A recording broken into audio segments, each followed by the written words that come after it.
But it was quite a bit more smoke, and you could see flames up about as high as the trees, which are probably 20 or 30 feet. A power substation explodes and a number of transformers are on fire. Tonight, thousands in Washington County are without power. Welcome to KOIN Local 6 at 6. I'm Ken Body. And I'm Alexis Delcid. Thanks for joining us. Let's get right to this developing story. That PGE substation near Shoals Ferry and Murray exploded just after 2 this afternoon. Look at that, knocking out power to 16,000 customers. As you can see, a large plume of black smoke was visible from downtown Portland, and residents in Beaverton scrambled as the fire spread in the substation.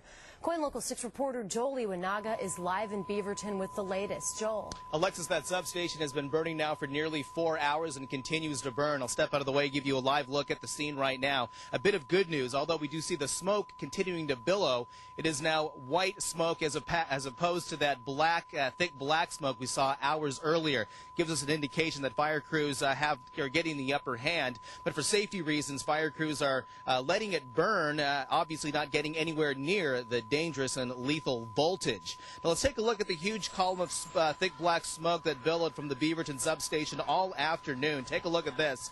As a result, PGE reporting at its height some 16,000 customers without power this evening.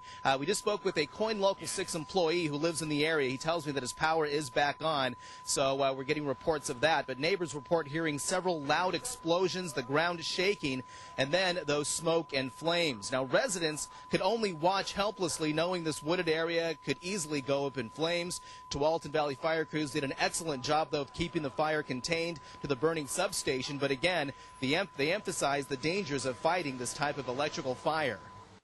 If anything happens near electric lines like this or transformers which carry a considerable amount of voltage, the best thing to do is just stay back. You know, if you put foam on that, it's like a lightning rod. You face, electrocuting firefighters. I was coming home and we could see a big column of smoke from 217. We were wondering, a guy was driving, joking, well, I wonder what's near your house. But we came here and we were trying to figure out what it was. He thought it was a car fire.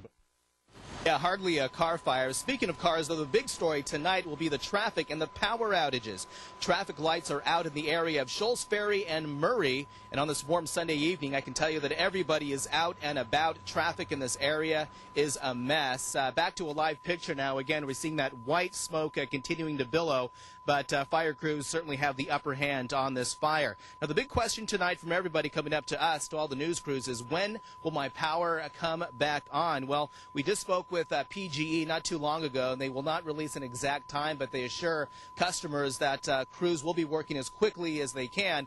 But considering, Ken and Alexis, the amount of damage and the amount of customers, again, at its height, 16,000 people without power, this power could take a long time to get back on. Reporting live in Beaverton, I'm Joel Iwanaga, KOIN Local 6.